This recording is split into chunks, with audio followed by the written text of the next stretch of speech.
Hello viewers, आज हम trekking hurricanes नाम से जो रीडिंग का पैसेज है ये हम डिस्कस करेंगे और इसके क्वेश्चंस और आंसर्स पे हम गौर करेंगे। तो सबसे पहले हम इसका फर्स्ट क्वेश्चन लेते हैं, क्वेश्चन 1 to 4। ये जो हैं इसमें आपको क्वेश्चंस के आंसर देने हैं। तो पहला जो क्वेश्चन है वो ये है, which instruments have recently increased the success rate of US hurricane forecasts. इसका जो आंसर है वो है जीपीएस ड्रॉप विंडसॉन्स। ठीक है, ये आंसर आपको मिलेगा, आप देख सकते हैं फर्स्ट पैराग्राफ जो है इसमें ये लाइन लिखी हुई है, this increasing accuracy is due to the use of instruments, और ये इंस्ट्रूमेंट का नाम लिखा हुआ है। तो उन्होंने लिखा है this increasing accuracy, increasing accuracy. और क्वेश्चन में आप देखिए कि क्वेश्चन में ये बात लिखी हुई है कि विच इंस्ट्रूमेंट्स हैव रिसेंटली, यहाँ पर भी लिखा है which instruments have recently increased the success, और वहाँ पे लिखा है इंक्रीजिंग एक्यूरेसी। तो सेम ही बात हो रही है यहाँ पे, the increasing accuracy is due to the use of instruments. किस चीज़ की एक्यूरेसी की बात हो रही है, आप देख सकते हैं ऊपर लिखा है, North American meteorologists from the National Oceanic and Atmospheric Administration NOAA's hurricane research division. मतलब ये एक बड़ी सी किसी संस्था ऑर्गेनाइजेशन का नाम है। इसका जो रिसर्च डिवीज़न है ना, उन्होंने रिसेंटली इम्प्रूव किया है the success rate in their forecasting of where hurricanes are likely to hit land by an estimated 15 to 30%। This increasing accuracy is due to the use of instruments. तो ये question 1 का answer था। और मैं आपको बता दूं यहीं पर क्वेश्चन 12 का भी आपको आंसर मिलता है। आइए देखते हैं क्या है क्वेश्चन नंबर 12। तो क्वेश्चन नंबर 12 था हमारा, ये आप देख सकते हैं नेक्स्ट पेज पे है question 12। It was an MCQ type of question कि the intensity of US hurricanes, इसमें 3 ऑप्शन दिए हुए हैं, A has increased by 15 to 30% recently, या depends on the GPS drop windsondes, या was greater from 1940 to 1969 that than at any previous time, या can be more accurately measured by satellite assistance। मतलब जो intensity है US hurricane की, पहला है has increased मतलब बढ़ चुकी है, 15 पॉइंट बढ़ चुकी है, टू 30%, 15 पॉइंट बढ़ के 30% आ गई है रिसेंटली।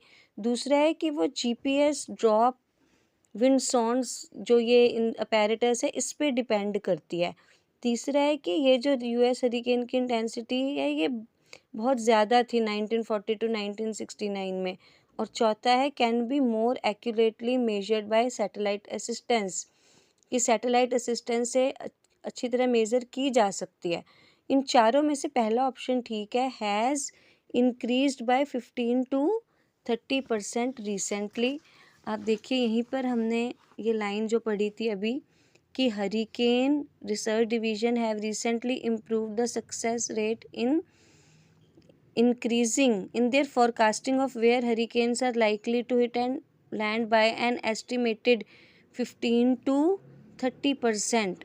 तो यहाँ पर ये 15 to 30% वाली बात आई है, इसलिए इसका ऑप्शन जो है वो ए करेक्ट था। और इसी पैराग्राफ में आपको क्वेश्चन नंबर 2 का भी आंसर मिलेगा। आप देख सकते हैं क्वेश्चन 2 का आंसर यहाँ लिखा है। क्वेश्चन 2 है, हम पढ़ते हैं, what is the question number 2, that is what reason is given for the lack of knowledge of hurricanes. What reason, कौन सा reason is given for the lack of knowledge of hurricanes at sea. Answer है weather balloons. ठीक है, weather balloons की वजह से जो hurricanes हैं उनकी प्रॉपर नॉलेज नहीं हो पाई। और यहाँ पर आप देख सकते हैं आंसर लिखा है कि the atmospheric characteristics of hurricanes over land are well understood, कि मतलब जो हरिकेन्स की एटमॉस्फेरिक कैरेक्टरिस्टिक्स है ना लैंड पे, वो बहुत अच्छी तरह समझ आई हैं, because investigation is possible with weather balloons containing sophisticated meteorological instruments. ठीक है, जो लैंड के ऊपर हरिकेन है उसकी फोरकास्टिंग पॉसिबल है इन बैलून्स की वजह से। ठीक है, क्योंकि इनमें सोफिस्टिकेटेड का मतलब होता है हाईली एडवांस्ड मेटीरियोलॉजिकल इंस्ट्रूमेंट्स हैं। When hurricanes are out of reach of balloons, लेकिन जब ये बैलून की रीच के बाहर होते हैं, gathering information is decidedly more difficult, तब इंफॉर्मेशन गैदर करना ज़्यादा डिफ़िकल्ट है। ठीक है जी, तो यहाँ पर क्योंकि लिखा है कि out of reach of balloons, कब, जब लैंड से बाहर चले जाते हैं। कंटेनिंग सोफिस्टिकेटेड, यहाँ पे आप देख रहे हो, when hurricanes are out of reach of balloon, out of reach of balloon, वहाँ लिखा है जब लैंड में होते हैं तो बैलून्स की रीच में होते हैं, ओवर लैंड आप देख रहे हैं। ठीक है, are well understood, hurricanes over land are well understood due to weather balloons, लेकिन जब बैलून्स की रीच में नहीं है, इसका मतलब ये हुआ कि लैंड में बैलून्स की हेल्प से पता लग सकता है, लेकिन और लैंड में ही बैलून जो है वो अच्छा वर्क करते हैं। पर क्वेश्चन 2 हम दोबारा देखते हैं एक बार। क्वेश्चन 2 में क्या लिखा हुआ है कि what reason is given for the lack of knowledge of hurricanes at sea, तो इसका आंसर है वेदर बैलून्स, क्योंकि ये बैलून्स ही एक ऐसे इंस्ट्रूमेंट है जिससे हम हरिकेन्स के बारे में पता लगा सकते हैं, पर ये लैंड में ही काम करते हैं, सी में ये काम ही नहीं करते। तो इसीलिए यही कारण है कि हमें सी के हरिकेन्स के बारे में कोई नॉलेज नहीं मिली है। आई होप आपको समझ आ गई होगी। डायरेक्ट बात नहीं लिखी गई, उन्होंने डायरेक्ट ये बात नहीं लिखी कि जो बैलून्स हैं वो सी में काम नहीं करते, सी वर्ड आया ही नहीं है, समुंदर की बात ही नहीं हुई है, पर इन्होंने इनडायरेक्टली लिखा है कि characteristics of hurricanes over land are well understood because investigation is possible with weather balloons containing sophisticated meteorological instruments when hurricanes are out of reach of balloons, मतलब क्योंकि वो बैलून के आउट ऑफ रीच हो जाते हैं तब हमें कुछ भी पता नहीं लगता।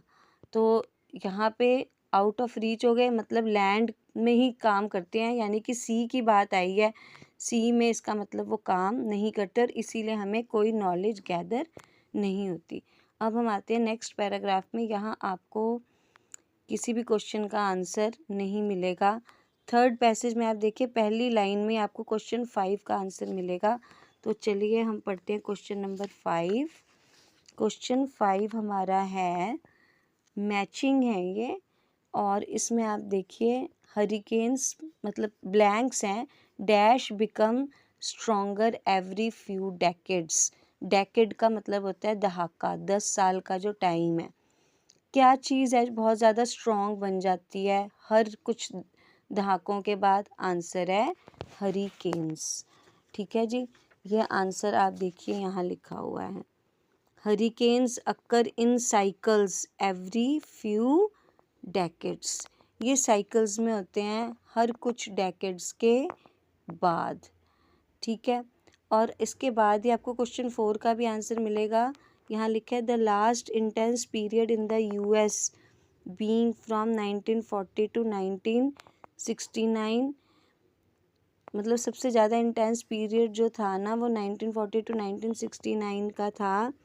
कैमिले a category 5 hurricane of such catastrophic force, catastrophic का मतलब होता है जो विनाशकारी, जिसमें इतना विनाशकारी फोर्स थे उसका नाम इन्होंने रखा था कैमिले, और ये कैटेगरी 5 हरिकेन था जो बहुत ही विनाशकारी था। That is caused over $1.5 billion worth of damage, that caused जिसकी वजह से $1.5 बिलियन का जो है वो डैमेज हुआ था और कितने लोग मरे थे? 256 people. Struck the coast of the, ये कोस्ट लिखा हुआ है, कोस्ट, कोस्ट का मतलब होता है समुद्री किनारा, ये समुद्री किनारे से टकराया of the gulf of Mexico in 1969 with winds over 320 kilometre per hour. ठीक है, तो यहाँ पे बेटे आपको क्वेश्चन नंबर 4 का आंसर मिलेगा। क्वेश्चन 5 का मैंने आपको बता दिया कि hurricanes occur in cycles every few decades, और क्वेश्चन 4 और 14 दोनों के आंसर मिल जाएंगे आपको यहीं पर ही। क्वेश्चन 4 का आंसर है what is the name of the strongest hurricane mentioned in the article, answer है कैमिले।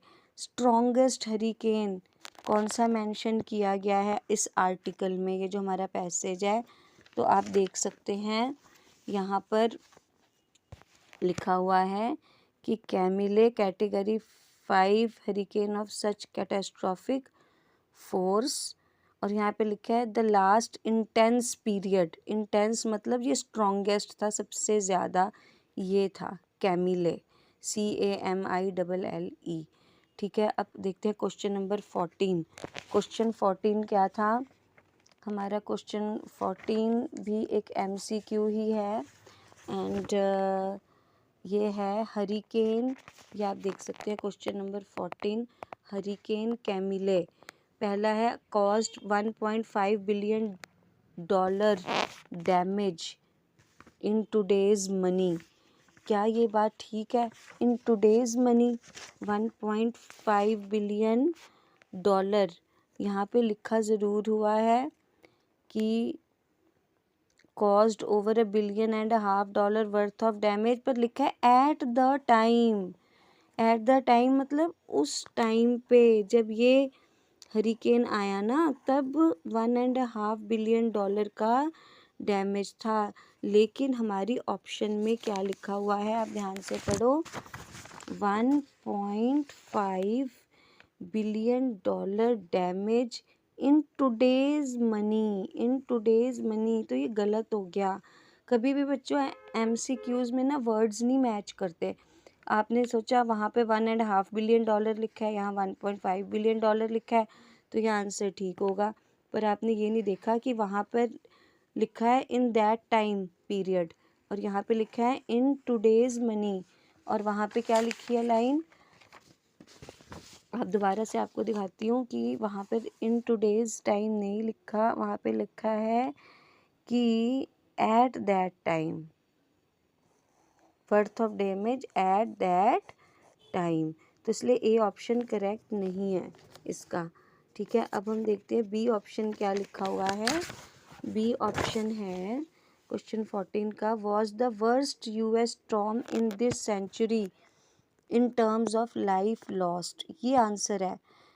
मैं बताती हूँ ये क्यों आंसर, पहले सी ऑप्शन पढ़ते हैं। सी ऑप्शन में लिखा है was named in the 1950s, ये भी बात नहीं लिखी हुई, और डी है was not as intense as the hurricane of 1926, ये बात भी नहीं लिखी। इसका आंसर है was the worst US storm this century in terms of life lost. Life lost का मतलब कि कितने लोग मारे गए, उस हिसाब से सबसे ज़्यादा इंटेंस था, क्योंकि यहाँ पे लिखा है, आप समझ ही गए होगे, हरिकेन का मतलब होता है तूफान, बहुत ज़बरदस्त, उसको हरिकेन कहते हैं हम। तो बेटे आप देखो यहाँ पे क्या लिखा है कि and killed 256 people struck the coast of the gulf of Mexican 9, तो यहाँ पे आप देखो कितने लोगों की बात हो रही है, 256, पर अब जब आप बाकी डेटा पढ़ेंगे ना बेटे, वहाँ पर जो नंबर ऑफ डेथ है ना वो कम है। अब आप देखो ना, ऊपर यहाँ लिखा था, पहले लिखा 15 पीपल, इधर लिखा है 243 पीपल लिखा है ना। ठीक है, उससे पहले जो हरिकेन की बात हुई है, इसमें कितनी फिगर दिखा रहे हैं वो लोग, 256 एंड किल्ड 256, मतलब 256 लोगों को मारा, तो मतलब लाइफ लॉस्ट। आप ऑप्शन में देखो, ऑप्शन में क्या वर्ड आया है, लाइफ लॉस्ट। क्वेश्चन नंबर 14 आप देख सकते हैं, यहाँ पे लिखा है दोबारा पढ़ो। Was the worst US, worst ही तो हुआ, द वर्स्ट, द वर्स्ट का मतलब होता है सबसे ज़्यादा खराब, सबसे ज़्यादा खराब स्टॉर्म था ये इस सेंचुरी का इन टर्म्स ऑफ लाइफ लॉस्ट, अगर लोगों की डेथ को देखे। और बात भी ठीक है, बाकी जो हमने अभी देखी फिगर्स वो क्या थी, वो थी 15 पीपल 243 पीपल, बट इसमें क्या आई है फिगर, किल्ड 256 पीपल। तो इसलिए इसका जो आंसर था वो मैंने आपको बता दिया क्या था। अब इसी पैराग्राफ में आपको मिलेगा क्वेश्चन नंबर 7 का आंसर, क्वेश्चन नंबर 7 और 6 का भी। तो पहले हम 7 देखते हैं। What is question number 7? Question number 7 है द एटलांटिक कन्वेयर, ये ब्लैंक था, इसका आंसर था एटलांटिक कन्वेयर। द लिखा है तो भी ठीक है, नहीं लिखा तो भी ठीक है।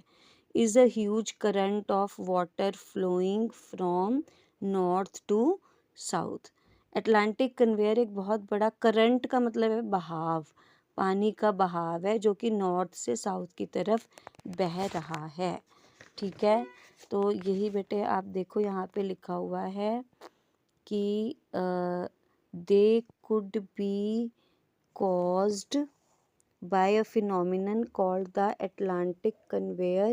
This is the name given to the gigantic, gigantic मतलब huge, बहुत बड़ा, ठीक है, gigantic current of water that flows cold from the top of the globe slowly along the Atlantic Ocean floor to Antarctica. From the top of the globe, अगर आपने कभी globe देखा होगा बेटे, आपको पता होगा ये जैसे इसमें ग्लोब बना हुआ है ना, ये ग्लोब। टॉप का मतलब बेटे जिसको नहीं पता आप समझ जाओ, टॉप का मतलब होता है, इसको हम नॉर्थ बोलते हैं, नॉर्थ डायरेक्शन। ठीक है, तो और अटलांटिक वो भी यही कह रहे हैं यहाँ पर कि from the current of water that flows cold from the top of the globe slowly, globe की टॉप से और अटलांटिक ओशियन से होता हुआ कहाँ आता है, एंटार्क्टिका। और एंटार्क्टिका यहाँ होता है नीचे साउथ में। अगर आपको ये चीज़ की नॉलेज है ना, आपको ये आंसर मिल जाएगा। ठीक है, एंड रीसर्फेस, और बाकी यहाँ यहाँ पे ख़त्म हो गया क्वेश्चन 7 का आंसर। दोबारा देखते हैं क्वेश्चन 7 क्या था। आप देखो पैराफ्रेजिंग कैसे होती है रीडिंग में। यहाँ पे क्या लिखा है, इज़ अ ह्यूज, ठीक है, और टेक्स्ट में ह्यूज की जगह उन्होंने वर्ड बोला है gigantic, गिगैंटिक, GIGANTIC। Flowing from north, ये नॉर्थ लिखा है ना, इसी बात को पैसेज में टॉप ऑफ द ग्लोब लिख दिया, फ्लोज गिगैंटिक। आप ये देखो क्या लिखा है, gigantic. This is the name given to the, ये देखो इसके बारे में बात चल रही है ना, Atlantic conveyor. This is the name given to the gigantic current of water that flows cold from the top of the globe. यहाँ पे लिखा है from the top of the globe, इसी बात को क्वेश्चन में कैसे लिखा हुआ है, water flowing from north to south. अब उन्होंने साउथ नहीं लिखा, उन्होंने वहाँ पे नॉर्थ की जगह लिख दिया top of the globe, from the top of the globe slowly along the Atlantic, along मतलब अटलांटिक के साथ साथ होते हुए, टू एंटार्क्टिका, साउथ की जगह एंटार्क्टिका वर्ड लिख दिया। ठीक है, तो इसलिए इसका आंसर ये था। अब इसी में क्वेश्चन 6 का आंसर है। What is question 6? क्वेश्चन 6 है आपका, डैश एनर्जाइजेज ऑल हरिकेन्स। एनर्जाइजेज का मतलब होता है एनर्जी देना, तो आंसर था हीट ऑफ वाटर, या हीट, या फिर था वार्म वाटर। ये आंसर आपको कहाँ मिलेगा, ये आंसर आपको बिल्कुल वहीं मिलेगा जहाँ पे आपको क्वेश्चन 7 का आंसर मिला है। ये देखो, सिंस हरिकेन्स डिराइव, बेटे डिराइव का मतलब होता है प्राप्त करना, ठीक है, डिराइव देयर एनर्जी या क्रिएट भी कह सकते हो कि वो एनर्जी कहाँ से क्रिएट करते हैं hurricanes, from the heat of warm water, इसलिए इसका आंसर था वार्म वाटर, कि ये एनर्जी वहाँ से डिराइव करते हैं। इसी बात को क्वेश्चन में कैसे लिखा हुआ है, बदल के इन्होंने लिखा हुआ है क्वेश्चन 6 में, warm water energizes all hurricanes. Warm water सारे हरिकेन्स को एनर्जी देता है, मतलब सारे हरिकेन्स कहाँ से एनर्जी लेते हैं, डिराइव करते हैं वार्म वाटर से। तो यहाँ पर यही लिखा हुआ है, since hurricanes derive their energy from the heat of warm water. अब हम आते हैं अगले पैराग्राफ में। इसमें आपको क्वेश्चन नंबर 8 का आंसर मिलेगा। क्वेश्चन नंबर 8 क्या है? क्वेश्चन 8 है dash could not stay in the air for a long time. Could not stay मतलब रह नहीं सकते थे, डैश क्या नहीं रह सकते थे एयर में for a long time. Answer है previously used sensors, previously used sensors. तो अब आप देखो बेटे यहाँ पर क्या लिखा हुआ है, आप देख सकते हैं कि दे आर, यहाँ से शुरू करो पढ़ना, कि small sensing devices dropped from planes at very high altitudes and over a wide area, they are far more revealing than previously used sensor. वो कहते हैं कि ये जो जीपीएस नाम के जो सेंसर है ना, ये 1997 में शुरू हुए। ये स्मॉल सेंसिंग डिवाइसेस हैं, छोटे छोटे सेंसिंग डिवाइसेस हैं, जिनको ना हाई एल्टीट्यूड मतलब बहुत ही ऊंचाई से ड्रॉप किया जाता है और बहुत ही वाइड एरिया में। ये बहुत ज़्यादा रिवीलिंग है। रिवीलिंग का मतलब होता है कि जो बहुत सारी इंफॉर्मेशन आपको शो करे, वो है ये। रिवील का मतलब होता है शो करना, तो बहुत सारी इंफॉर्मेशन शो करते हैं than previously used sensors, because they weigh मतलब उनका भार होता है सिर्फ 0.4 kilogram. They are able to stay aloft. ये बेटे वर्ड यहाँ पे थोड़ा मिसप्रिंट हुआ है, मैं आपको बता देती हूँ। ये अलोफ्ट है, ALOFT। अलोफ्ट का मतलब होता है ऊंचाई पे रहना। For longer periods and broadcast more data to the ground. Ground को ज़्यादा डेटा देते हैं। वो कह रहे हैं ये जो अब वाले सेंसिंग डिवाइसेस हैं ना, इनका वेट सिर्फ 0.4 किलोग्राम है। हल्के होने के कारण ये बहुत ज़्यादा देर तक स्टे करते हैं आसमान में। इसका मतलब क्या हुआ कि जो पहले प्रीवियसली यूज सेंसर थे, इसका मतलब वो ज़्यादा देर तक स्टे नहीं करते थे। और क्वेश्चन में भी यही बात लिखी है। क्वेश्चन 8 में आप देखो क्या है, dash could not stay in the air for long time. तो इसका आंसर था प्रीवियसली यूज्ड सेंसर्स। उन्होंने डायरेक्टली बात नहीं की, ठीक है, उन्होंने ना सिम्बॉलिकली बताया आपको रीडिंग में। उन्होंने ये बोला आज के जो सेंसिंग डिवाइसेस हैं ना, वो ज़्यादा इफ़ेक्टिव है, ज़्यादा रिवीलिंग है प्रीवियसली के मुकाबले। बिकॉज कारण बताया उन्होंने, कारण क्यों है वो इफ़ेक्टिव, क्योंकि उनका वेट सिर्फ 0.4 किलोग्राम है और वो जो है वो लॉन्गर स्टे करते हैं। इसलिए इसका मतलब ये हुआ कि जो पहले वाले थे प्रीवियसली यूज सेंसर, वो लॉन्गर स्टे नहीं करते थे। और वही क्वेश्चन में बात आई है कि could not stay longer in the air for a long time, तो क्या आएगा, प्रीवियसली यूज्ड सेंसर्स। ठीक है, अब हम आते हैं नेक्स्ट पेज पे। इसमें आपको क्वेश्चन नंबर 9 का आंसर मिलेगा। What is question number 9? Question 9 is dash no more about surface winds that they knew before. तो इसका मतलब क्या है? इसका आंसर था data analysts know more about surface winds than they knew before. मतलब डेटा एनालिस्ट्स को नो मतलब जानते हैं, मोर मतलब ज़्यादा, सरफेस विंड्स के बारे में, देन दे न्यू का मतलब कि जो वो पहले जानते थे। आप देखो वर्ब की फर्स्ट फॉर्म है, इधर वर्ब की सेकंड फॉर्म है। वो कहते हैं ज़्यादा जानते हैं किसके मुकाबले, देन मतलब मुकाबले, किसके मुकाबले, जो वो पहले जानते थे। अब ये आंसर आपको कहाँ मिलेगा? ये आंसर बेटे आप देखो यहाँ लिखा हुआ है, data analysts have discovered a greater variability in the winds. Variability का मतलब होता है बदलाव।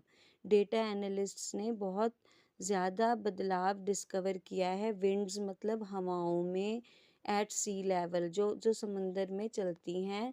Then previously believed, than previously मतलब जो पहले माना जाता था।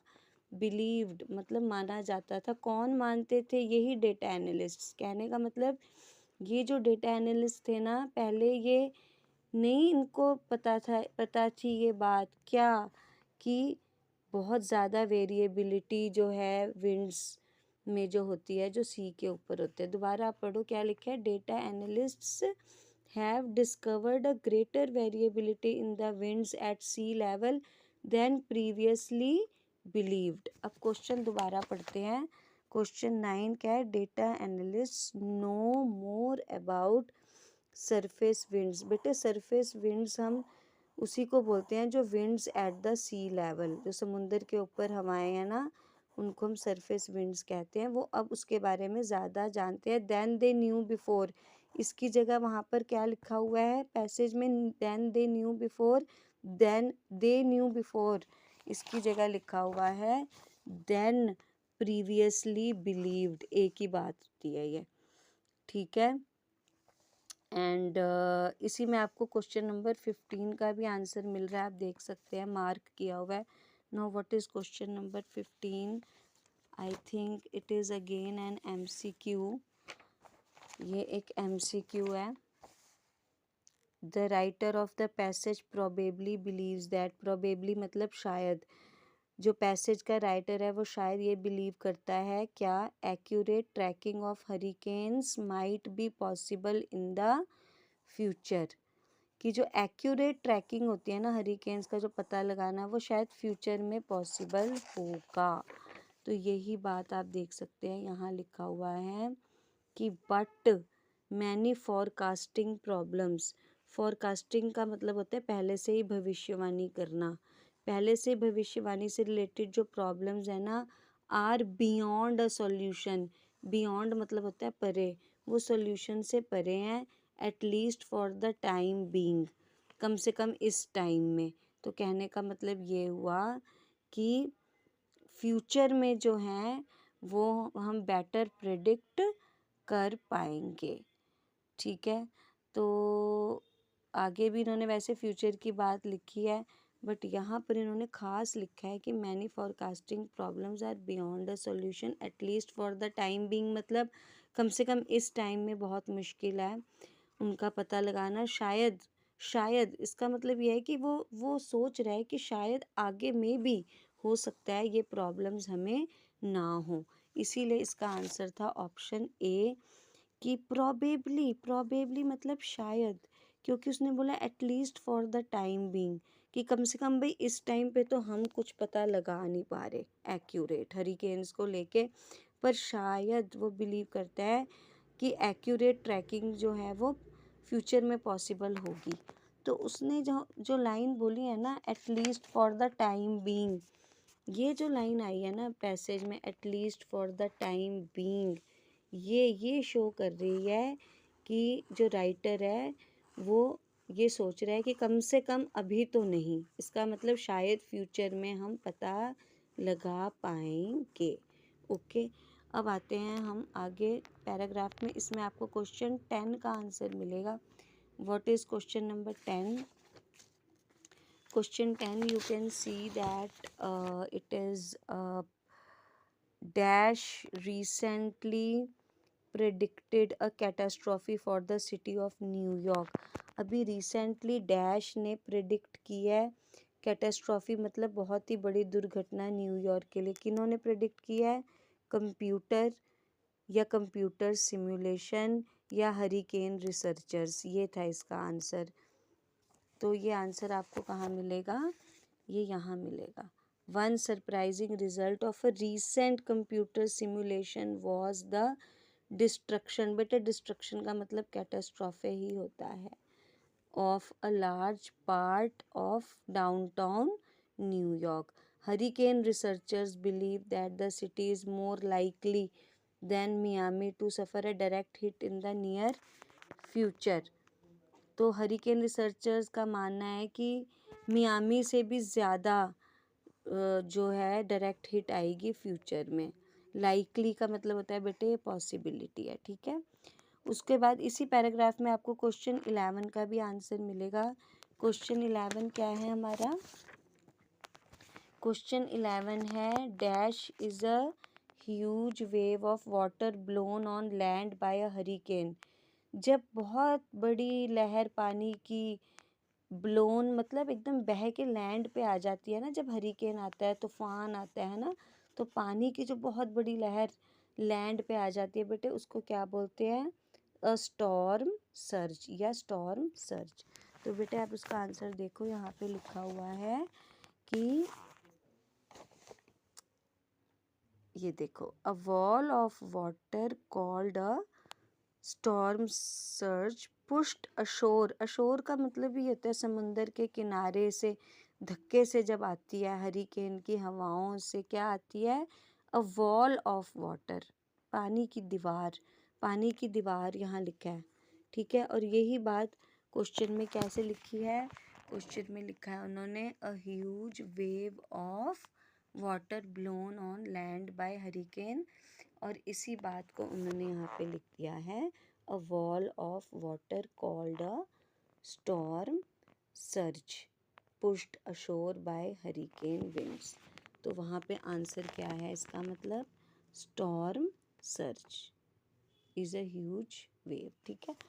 अब बेटे इसी में आपको क्वेश्चन नंबर 3 का आंसर मिलेगा एंड पे. वो ये है the custom of naming hurricanes began in the early 1950s.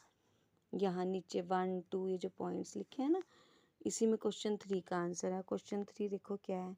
Y was the hurricane which struck in 1926 not given a name. 1926 में जो हरिकेन हिट किया था उसको नाम क्यों नहीं मिला? आंसर है the custom of naming hurricanes began in 19 in the early 1950s. ठीक है. तो यहाँ पे ये पूरी began in the early 1950s, ये है पूरा आंसर आपका ये. ठीक है. अब 1920 का जो हरिकेन है ना, उसकी बात यहाँ फर्स्ट पर पेज पे अगर आप देखोगे तो आई हुई है फर्स्ट पेज पे.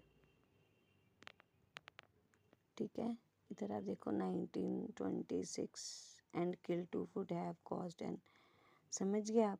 तो ये था ट्रैकिंग हरिकेन्स वाला पैसेज. अगर आपको किसी भी में प्रॉब्लम आ रही है, कुछ नहीं समझ आ रहा, आप कमेंट्स में लिख के मुझसे पूछ सकते हैं. एंड अगर आपको ये वीडियो इन्फॉर्मेशनल लगी है तो प्लीज़ आप इस चैनल को सब्सक्राइब करें एंड अपने ज़्यादा से ज़्यादा फ्रेंड्स के साथ आप शेयर करें जिनको आइल्स की रीडिंग बहुत ज़्यादा मुश्किल लगती है या समझ में नहीं आती है. एंड अगर आपको पसंद आई है वीडियो तो लाइक करें, और आपने इतनी पेशेंस के साथ मुझे सुना उसके लिए आपका बहुत बहुत thanks. Best of luck for your exam.